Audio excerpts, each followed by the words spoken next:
வணக்கம். நம்ம K J home அப்ளையன்ஸ்ல நேத்து வந்து பிரீத்தி பிராண்ட்ல எக்கோ ஃப்ரெஷ் அப்படிங்கிற ஒரு மாடல் மிக்ஸி வந்து இன்ட்ரடியூஸ் பண்ணியிருந்தோம். அந்த மிக்ஸி வந்து எப்படி ஒர்க் பண்ணுது, அந்த சட்னி வந்து எப்படி வந்து அந்த கன்சிஸ்டன்சி மாறாம இருக்குது அப்படிங்கறதையெல்லாம் வந்து இன்னைக்கு ஒரு டெமோ வீடியோல பார்க்கலாம். இப்ப ஃபர்ஸ்ட் வந்து புதினா கொத்தமல்லி தழை சட்னி வந்து எதுவும் ஏரெல்லாம் சக் பண்ணாம அப்படியே அரைக்கிறோம். பார்க்கலாம்.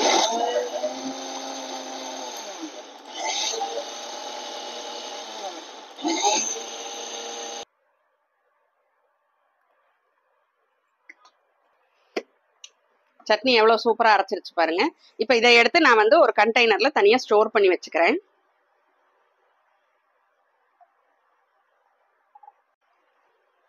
இப்ப பாருங்க, இதுல வந்து இந்த சட்னி நான் தனியா எடுத்து வச்சிருக்கிறேன். இதை அப்படியே க்ளோஸ் பண்ணி வச்சிடலாம். அடுத்தது ஏர் சக் பண்ணிட்டு எப்படி அரைக்கிறது அப்படிங்கிறத பார்ப்போம்.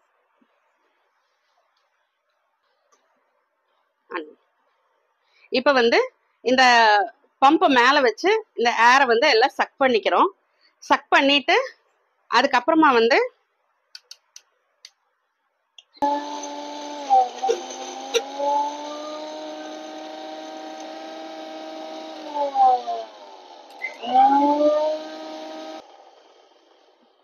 திருப்பியும் அரைச்சு முடிச்சுட்டு ஒரு தடவை வந்து இந்த ஏரை வந்து நம்ம சக் பண்ணிக்கலாம். பண்ணிட்டு இப்ப இதை எடுத்து வச்சுட்டு இதை அப்படியே நம்ம ஸ்டோர் பண்ணிக்கலாம்.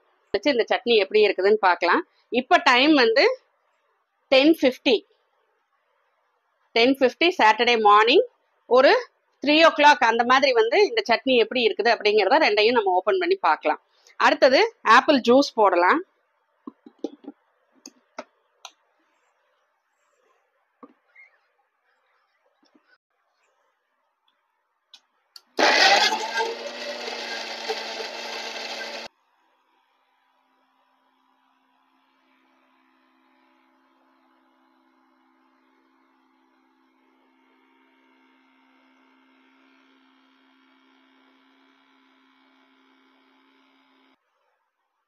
இப்ப வந்து ஜூஸ் போட்டு வச்சாச்சு, ஏரும் சக் பண்ணியாச்சு. இதுவும் வந்து ஒரு 3 o'clock எப்படி இருக்குது அப்படின்னு பார்ப்போம். இதனோட கண்டினியூஷனா அந்த வீடியோ இருக்கும், பார்க்கலாம். வணக்கம். காலையில அரௌண்ட் 10:50 நம்ம வந்து ஆப்பிள் ஜூஸ் போட்டு வச்சிருந்தோம். அண்ட் தென் வந்து மின்ட் சட்னி அரைச்சு வச்சிருந்தோம். சட்னி அரைச்சு அதை ஆர்டினரி கண்டெய்னர்ல ஒண்ணுல வச்சிருந்தோம். இந்த ஜார்லயே ஒண்ணுல சக் பண்ணினது, ஏர் சக் பண்ணது வச்சிருந்தோம். அதே மாதிரி ஜூஸ் வந்து நம்ம ஏர் சக் பண்ணி வச்சிருந்தோம். இந்த கண்டெய்னர்ல அரைச்சு வச்சிருந்த சட்னி பாத்தீங்க அப்படின்னா கீழே வந்து எப்படி தண்ணி நிக்குது பாருங்க. அண்ட் தென் மேல வந்து அப்படியே கெட்டி ஆயிடுச்சு, மேல ரொம்ப கெட்டி ஆயிடுச்சு. அந்த ஸ்மெல்லும் மாறிடுச்சு, ஒரு மாதிரி ஒரு ஸ்போர் ஸ்மெல், புளிச்ச ஸ்மெல் மாதிரி லைட்டா வர ஆரம்பிச்சிருச்சு.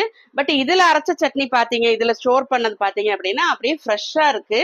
நீங்க எப்படி அரைச்சு வச்சீங்களோ அப்படியே இருக்கு. அதுல இருக்கிற அந்த கன்சிஸ்டன்சி, ஃபிளேவர் எதுவுமே மாறல, எல்லாமே அப்படியே இருக்கு. அதே மாதிரி ஜூஸ் கூட பாத்தீங்கன்னா இப்போ அரௌண்ட் டைம் வந்து இப்போ 3:30 ஆயிருக்கு. Saturday evening 3:30. ஜூஸ் வந்து அரௌண்ட் 4.5 hours வந்து நம்ம இந்த ஜார்ல வச்சிருக்கிறோம். ஸோ இப்போ ஓபன் பண்ணி பார்க்கலாம். அது வந்து நீர்த்து போகல, ஜூஸ் பாத்தீங்கன்னா நீர்த்து போகல. ஸ்மெல்லும் கூட அந்த ஆப்பிள்னுடைய ஃப்ரெஷ் ஸ்மெல் வந்து அப்படியே இருக்கு. கன்சிஸ்டன்சியும் நல்லா இருக்கு, ரொம்ப கலர் எல்லாம் சேஞ்ச் ஆகல, அப்படியே ஃப்ரெஷ்ஷா போட்ட ஜூஸ் மாதிரி அப்படியே இருக்கு. ஸோ இந்த மாதிரி ஜூஸ் போட்டுறதுக்காகவும் சட்னி, ஃப்ரெஷ்ஷா சட்னி ஒரு 8 hours to 24 hours ஃப்ரிட்ஜில் வச்சிங்கன்னா 24 hours, வெளியில வச்சிருந்தீங்கன்னா 8 hours வந்து அப்படியே ஃப்ரெஷ்ஷா இருக்கிற மாதிரியான சட்னி எல்லாம் ரெடி பண்ணி ஹெல்தியா நீங்க சாப்பிடணும் அப்படின்னா கேப்ஷன்ல தெரியிற எங்களோட நம்பரை கான்டாக்ட் பண்ணி இந்த மிக்ஸியை நீங்க பர்ச்சேஸ் பண்ணிக்கலாம். எங்களோட ஃபேஸ்புக் பேஜை லைக் பண்ணுங்க, யூடியூப் பேஜை சப்ஸ்கிரைப் பண்ணுங்க, இன்ஸ்டா பேஜை ஃபாலோ பண்ணுங்க. அதுல வர்ற ப்ராடக்ட்ஸோட அப்டேட்ஸ் எல்லாம் பார்த்து உங்களுக்கு தேவையான பொருட்களை வாங்கிக்கலாம். நன்றி, வணக்கம்.